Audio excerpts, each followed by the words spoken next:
El Tribunal de Comercio Internacional dictaminó que una ley de emergencia invocada por la Casa Blanca no otorgaba al presidente la autoridad unilateral para imponer aranceles a casi todos los países. El Tribunal de Apelaciones del Circuito Federal de Washington aprobó la apelación de parte del gobierno de Trump, pero no emitió una opinión de fondo. El secretario de Estado estadounidense Marco Rubio informó que su país revocará agresivamente las visas de estudiantes chinos. Los afectados serán aquellos que tengan vínculos con el Partido Comunista Chino o que estudien en áreas cruciales. Elon Musk anunció que su puesto como asesor del presidente Trump ha llegado a su fin. La salida de Musk se produce un día después de que criticó la agenda legislativa de Trump, diciendo que estaba decepcionado.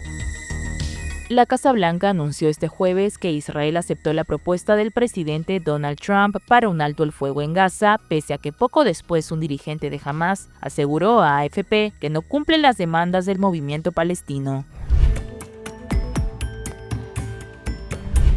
Un golpe inesperado para la guerra comercial que lideraba Donald Trump. El Tribunal de Comercio Internacional dictaminó que una ley de emergencia invocada por la Casa Blanca no otorgaba al presidente la autoridad unilateral para imponer aranceles a casi todos los países. En ese sentido, el tribunal dictaminó que el presidente excedió su autoridad al imponer aranceles generalizados que han aumentado el costo de las importaciones, tanto para grandes empresas como para estadounidenses comunes. El fallo se basó en dos casos distintos. El Liberty Justice Center, una organización no partidista, presentó una demanda en nombre de varias pequeñas empresas que importan productos de países afectados por los aranceles. Al mismo tiempo, una coalición de gobiernos estatales de Estados Unidos también impugnó los impuestos a la importación. Un panel de 3 jueces dictaminó que la Ley de Poderes Económicos de Emergencia Internacional, una ley de 1977 en la que Trump basó su justificación para imponer los aranceles, no le otorga el poder para aplicar impuestos de importación tan amplios. El tribunal también bloqueó un conjunto separado de gravámenes que la administración Trump había impuesto a China, México y Canadá en respuesta a lo que calificó como el inaceptable flujo de drogas e inmigrantes ilegales hacia Estados Unidos. Sin embargo, el tribunal no abordó los aranceles aplicados a ciertos productos específicos, como automóviles, acero y aluminio, los que se amparan en una ley distinta. El tribunal falló a favor de una orden de restricción permanente, deteniendo los aranceles globales de Trump antes de que se hayan alcanzado acuerdos con la mayoría de los demás socios comerciales. Esto significa que la mayor parte, pero no todos, de los aranceles de Trump quedan en pausa. El fallo detiene los aranceles del 30% de Trump a China, sus aranceles del 25% sobre algunos productos importados de México y Canadá y los aranceles universales del 10% sobre la mayoría de los bienes que ingresan a Estados Unidos. Sin embargo, no afecta los aranceles del 25% a los autos, autopartes, acero o aluminio que estaban sujetos a la sección 232 de la Ley de Expansión Comercial, una ley diferente a la que Trump citó para sus acciones comerciales más amplias. El gobierno apeló de inmediato, dejando la situación incierta para consumidores y empresas, y posiblemente prolongando la disputa sobre si los aranceles de Trump se mantendrán, lo que podría remodelar la economía global. Desde la Casa Blanca han criticado el fallo. En un comunicado, el secretario de prensa adjunto de la Casa Blanca, Kush Desai, aseguró que no les corresponde a jueces no electos decidir cómo abordar adecuadamente una emergencia nacional. El presidente Trump prometió poner a Estados Unidos primero y la administración está comprometida a utilizar todos los mecanismos del poder ejecutivo para enfrentar esta crisis y restaurar la grandeza estadounidense. Ahora la Casa Blanca tiene 10 días para completar el proceso burocrático para detener los aranceles, aunque la mayoría ya están suspendidos de todos modos.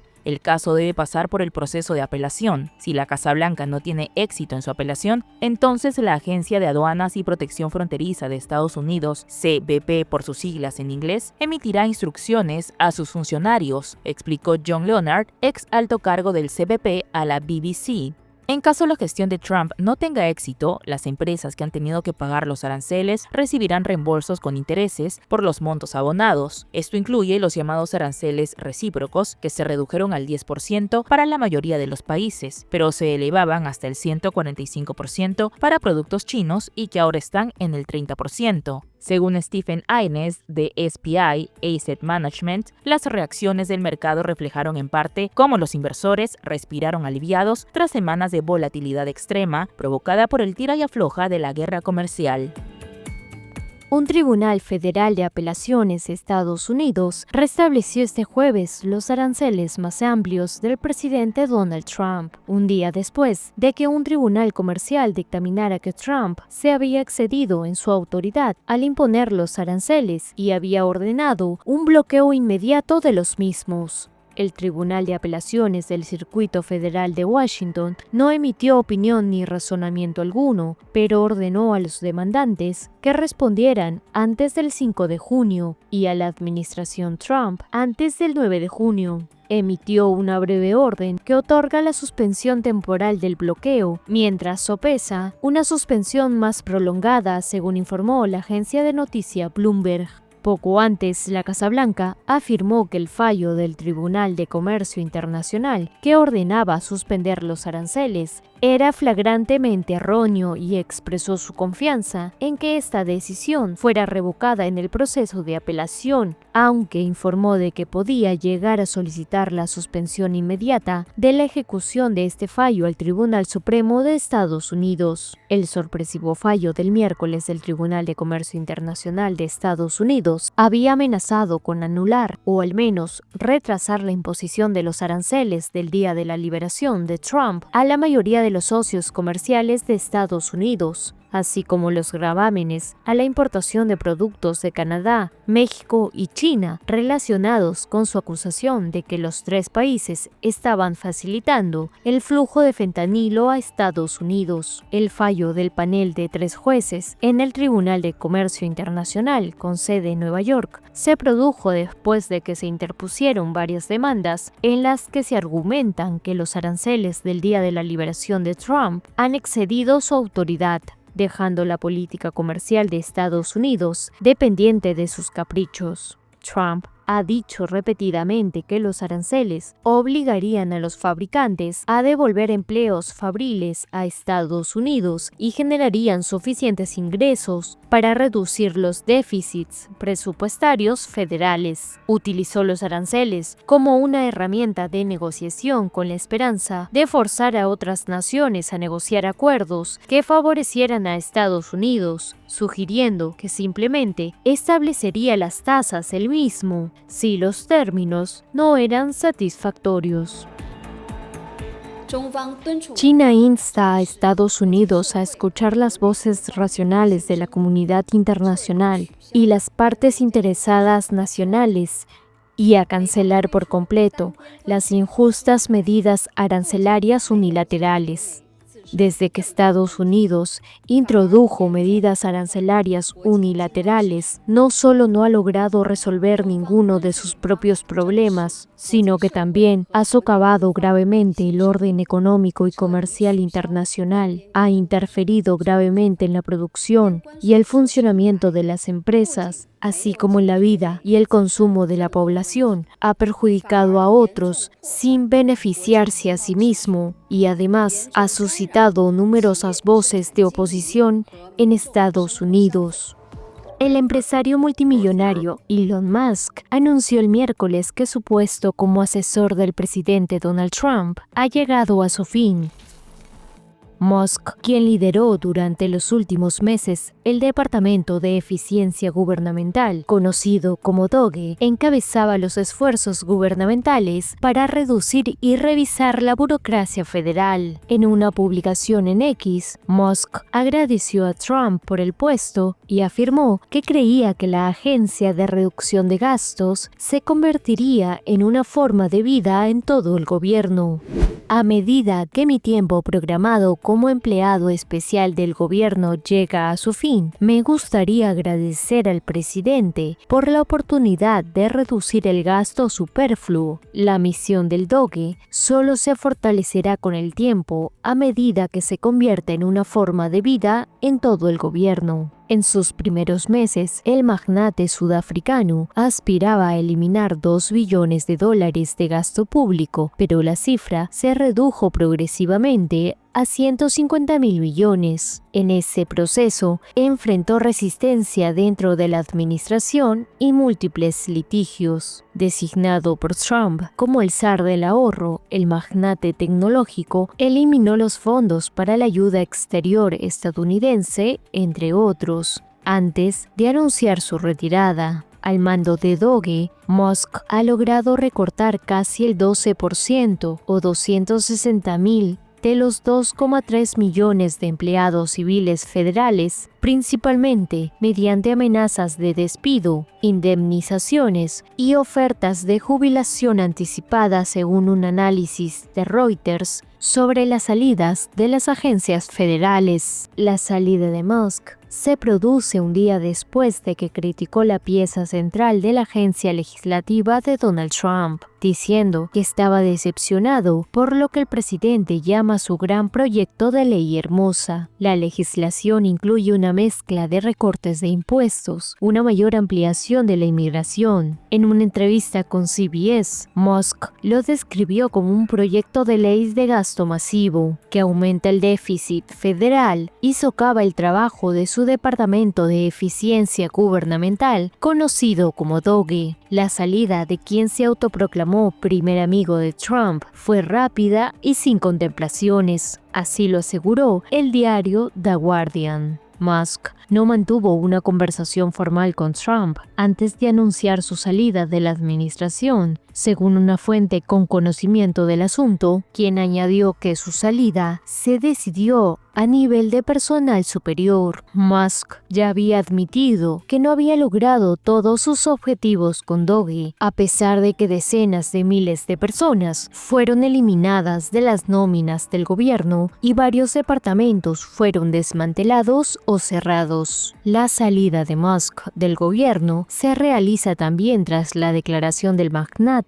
de dejar la vida política para enfocar sus esfuerzos en sus empresas. Cuando Tesla enfrentó una caída en ventas, el presidente permitió que Elon Musk montara una exhibición de vehículos en la entrada de la Casa Blanca como muestra de respaldo. No obstante, en sus últimas declaraciones, Musk se mostró más distante. Creo que ya hice suficiente en materia de política, afirmó. Musk deja por tanto de lado la política activa como tal, sale del gobierno estadounidense. Sus intenciones, según anunció hace unos días, es centrarse en sus empresas, especialmente en XAI, su startup de inteligencia, y Tesla, que ha perdido un enorme valor y se enfrenta a un daño reputacional en todo el mundo desde que comenzó el mandato de Donald Trump.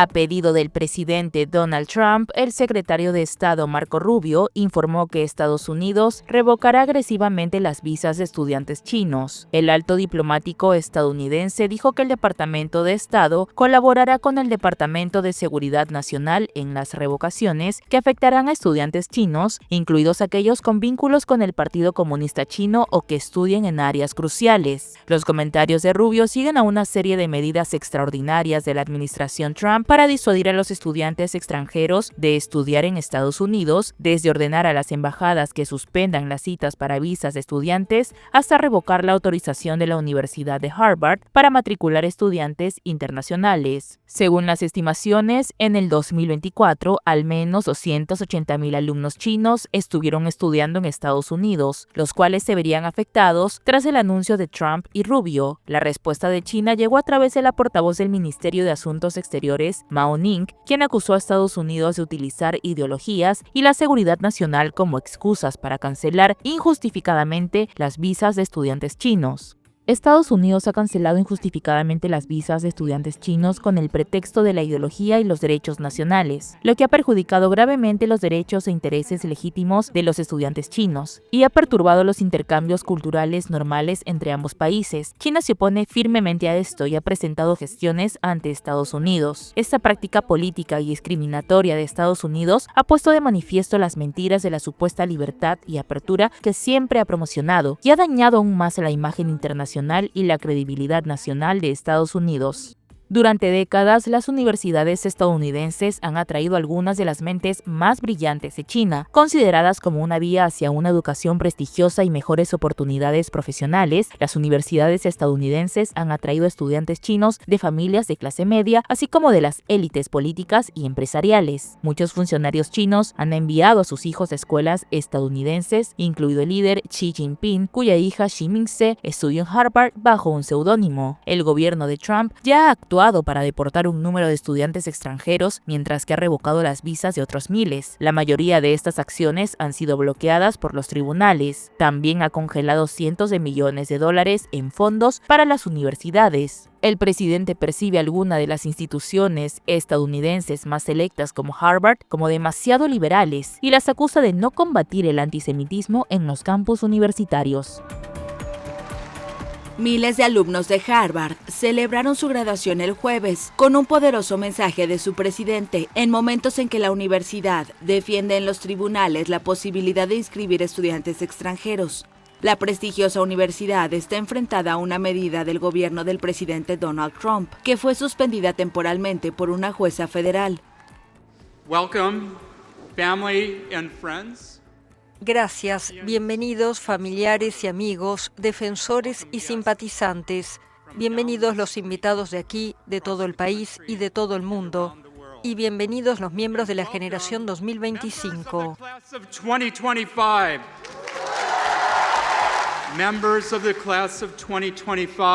Miembros de la generación 2025 de aquí, de todo el país y de todo el mundo, como debe ser. Mientras, la jueza federal Alison Burroughs, de Massachusetts, dijo que iba a prorrogar la suspensión de la medida que impide a la institución inscribir estudiantes extranjeros. Su objetivo es brindar cierta protección a los estudiantes internacionales, mientras Harvard y el gobierno de Donald Trump se preparan para presentar sus casos. La universidad tiene 30 días para entregar pruebas que muestren por qué no debería impedírsele albergar e inscribir estudiantes extranjeros, que en este curso representaron el 27% del alumnado. Parte de lo que hace grande a Estados Unidos, si se me permite usar esa frase, es que permite que un inmigrante como yo prospere aquí, al igual que generaciones de otros inmigrantes y sus hijos han prosperado y contribuido en todos los ámbitos de la vida, trabajando para mantener grande a Estados Unidos.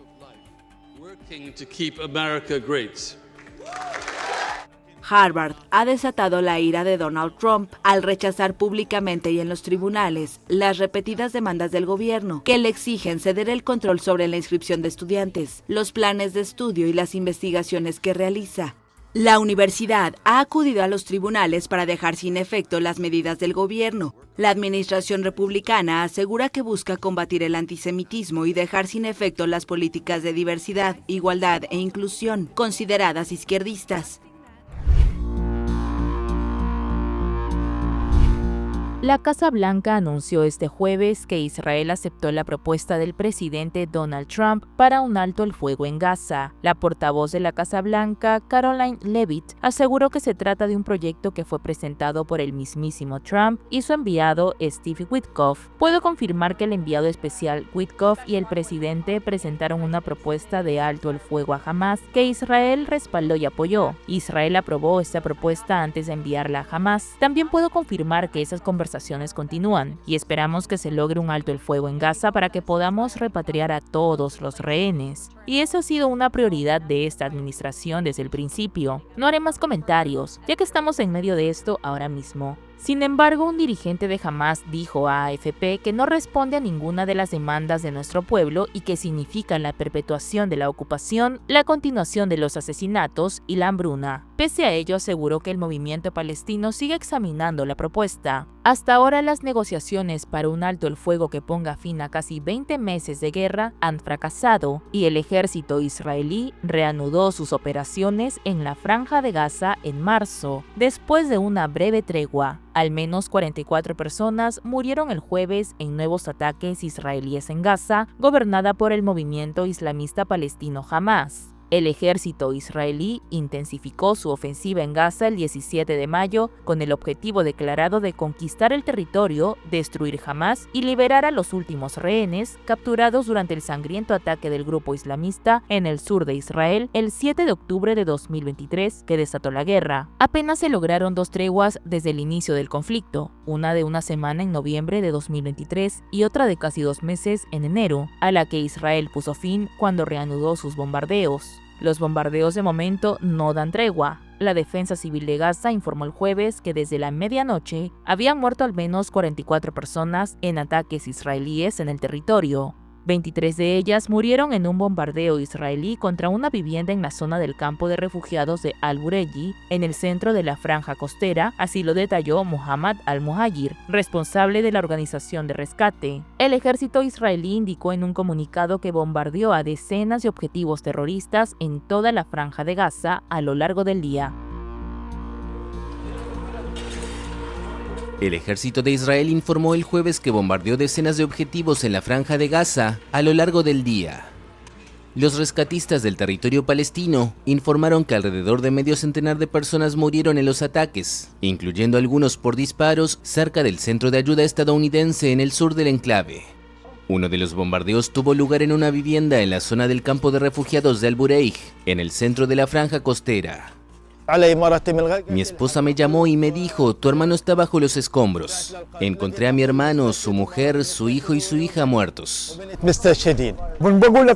Le digo a Trump que los misiles que envía a Israel están matando niños. Esto no está bien. Son niños inocentes que no han hecho nada malo. Niños pequeños que no entienden el mundo y están muriendo bajo los escombros. El ejército de Israel intensificó su ofensiva en Gaza el 17 de mayo con el objetivo de liberar a los últimos rehenes, tomar la totalidad del territorio y destruir al movimiento islamista palestino Hamás, que desató la guerra tras su sangriento ataque en el sur israelí el 7 de octubre de 2023. Rusia denunció el jueves los ataques y dijo que eran un castigo colectivo a la población civil. Lo que ocurre en la franja de Gaza no se puede entender ni describir. Nosotros, junto con nuestros amigos árabes y la inmensa mayoría de los demás países, insistimos en que el derramamiento de sangre debe cesar inmediatamente. Además de los ataques, Israel impuso un bloqueo total a Gaza desde el 2 de marzo, impidiendo la entrada de cualquier ayuda al territorio. Pero las autoridades levantaron parcialmente la medida la semana pasada, ante las presiones de la comunidad internacional. El miércoles por la noche, miles de palestinos hambrientos saquearon un almacén del Programa Mundial de Alimentos, desesperados por encontrar algunos víveres. El organismo indicó que intentaba confirmar informaciones que hablan de 2 muertos y varios heridos durante el saqueo. El martes casi 50 personas habían resultado heridas en una caótica distribución de ayuda en un centro de la Fundación Humanitaria de Gaza, una nueva organización creada con el apoyo de Israel y Estados Unidos y criticada por la ONU. Masiva movilización en Israel por los rehenes de Gaza en el día 600 de la guerra.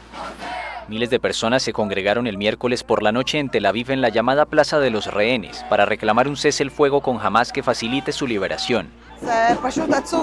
Simplemente es increíblemente triste. Si nos hubieran preguntado en octubre o noviembre si llegaríamos a los 600 días, habríamos dicho que era imposible. Ninguna guerra en Israel ha durado tanto tiempo y no hay razón para ello. Esta guerra dejó de ser una guerra de necesidad hace mucho tiempo. Ahora parece una guerra política emprendida por Netanyahu y su gobierno extremista. Esta plaza de Tel Aviv es el principal lugar de la movilización para pedir la liberación de los rehenes que se llevó Hamás durante su ataque contra Israel el 7 de octubre de 2023. Ese día 251 personas fueron secuestradas, 57 siguen retenidas en Gaza y de ellas 34 fueron declaradas muertas por las autoridades israelíes. Los manifestantes clamaron para que se ponga fin a la guerra desencadenada tras el ataque de Hamás y que regresen a Israel los rehenes. Varios secuestrados que fueron liberados participaron en la movilización y narraron lo que sufrieron en cautiverio. Han pasado 600 días desde que fui secuestrado de mi casa en Kibbutz Be'eri. Fui liberado después de 491 días en cautiverio de Hamás, pero no soy realmente libre. Mi corazón todavía está allí, en lo profundo de la tierra, con las personas que estaban a mi lado. Centenares de personas se reunieron antes en otros lugares a las 6:29 de la mañana, la hora del ataque de Hamás ante el llamado del Foro de las Familias, que es la principal organización que aboga por un cese al fuego y la liberación de los rehenes. Desde mediados de marzo, el gobierno del primer ministro israelí Benjamin Netanyahu puso fin a la tregua e incrementó su ofensiva militar en la Franja de Gaza. The images of mothers embracing their motionless bodies, caressing their hair, talking to them, apologizing to them. It's unbearable. How could anyone tolerate this horror?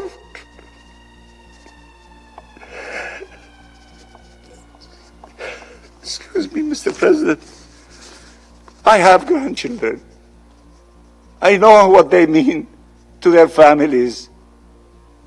And to see the situation of the Palestinians without us having hearts to do something is beyond the ability of any normal human being to tolerate. Israel creará 22 nuevos asentamientos judíos en Cisjordania ocupada. Las nuevas colonias judías estarán ubicadas en Judea-Samaria, un territorio palestino ocupado desde 1967, según afirmó el jueves el ministro de Finanzas israelí, Bezalel Smotrich. La decisión fue tomada a riesgo de tensar aún más las relaciones del Estado hebreo con buena parte de la comunidad internacional, ya fragilizadas por la guerra en Gaza. El movimiento islamista Hamás condenó el anuncio israelí al considerarlo un desafío flagrante a la voluntad internacional. Jordania consideró que la decisión de Israel socava las perspectivas de paz al afianzar la ocupación. Estos asentamientos israelíes son considerados ilegales por el derecho internacional y las Naciones Unidas los denuncia con regularidad. Además, la ONU lo considera como uno de los principales obstáculos para una paz duradera entre israelíes y palestinos, ya que impide la creación de un Estado palestino viable. Los 22 asentamientos planificados están repartidos por Cisjordania de norte a sur pasando por el centro, dividiendo todavía más este territorio según un mapa publicado por el partido conservador Likud. De acuerdo con varias organizaciones de derechos humanos opuestas a los asentamientos, bajo el gobierno del primer ministro israelí Benjamin Netanyahu, se ha avanzado más que nunca hacia la anexión de los territorios ocupados. Esta idea de colonización ha evolucionado sobre todo desde el inicio de la guerra desencadenada el 7 de octubre de 2023 por el ataque sin precedentes de Hamás contra Israel, lanzado desde la Franja de Gaza. Cerca de 500.000 israelíes viven en asentamientos en Cisjordania, entre 3 millones de palestinos.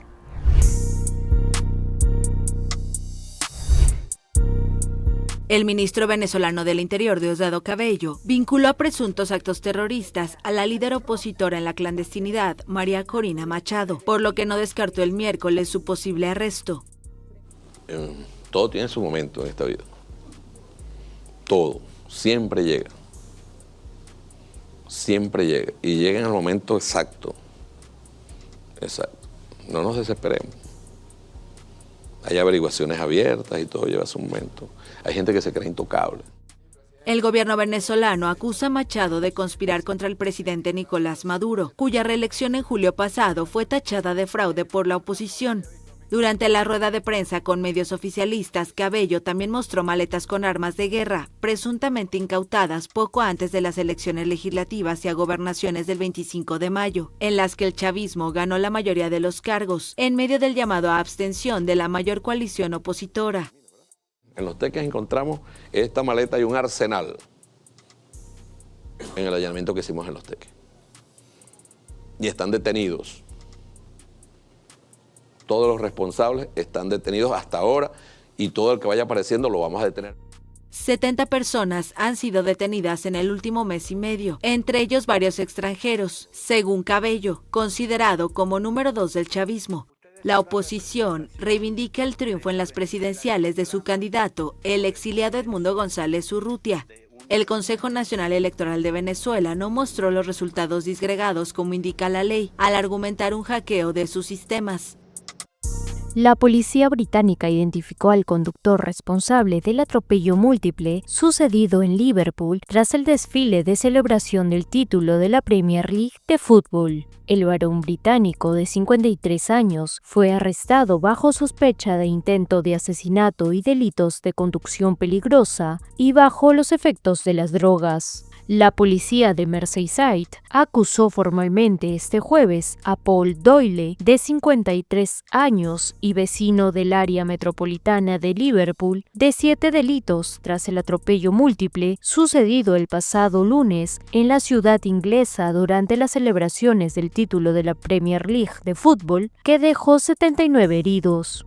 Durante una rueda de prensa, la fuerza policial presentó contra el acusado 7 cargos, autorizados este jueves por la Fiscalía de la Corona para Inglaterra y Gales, entre los que se incluye 1 por conducción peligrosa y 6 relacionados con lesiones ilegales y maliciosas, con la intención de causar daños corporales graves. La fiscal jefe de la CPS del área de Merseyside, Sarah Hammond, indicó en la comparecencia que Doyle acumula un cargo por conducción peligrosa, 2 por lesiones ilegales y maliciosas con la intención de causar daños corporales graves, otros 2 por causar lesiones corporales graves de manera ilegal, otros 2 por causar lesiones corporales graves de manera ilegal y maliciosa con la intención de causar lesiones, y 2 más por intento de causar lesiones corporales graves, ilegales y maliciosas.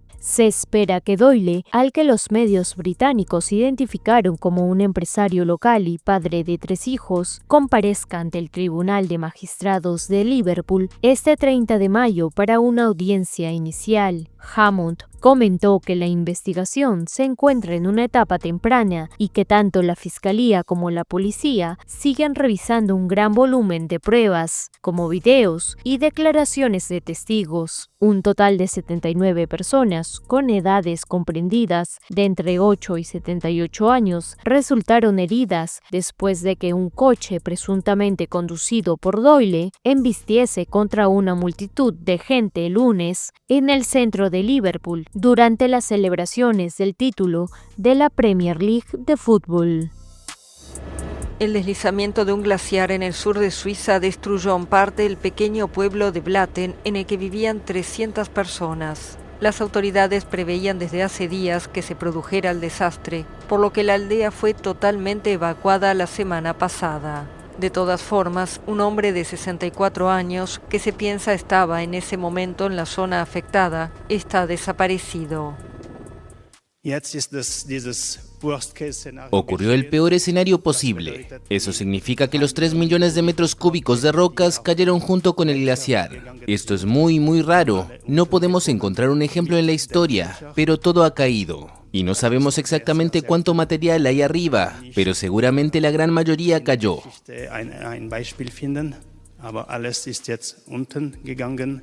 La fuerza y la velocidad del deslizamiento fue tal que siguió sobre la otra montaña situada al otro lado del valle.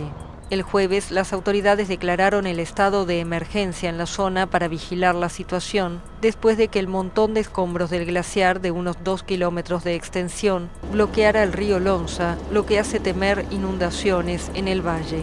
Como medida de precaución, 16 personas fueron evacuadas a última hora del miércoles de 2 pueblos situados aguas abajo de la zona afectada. Además, se vació preventivamente una presa artificial para intentar contener el agua.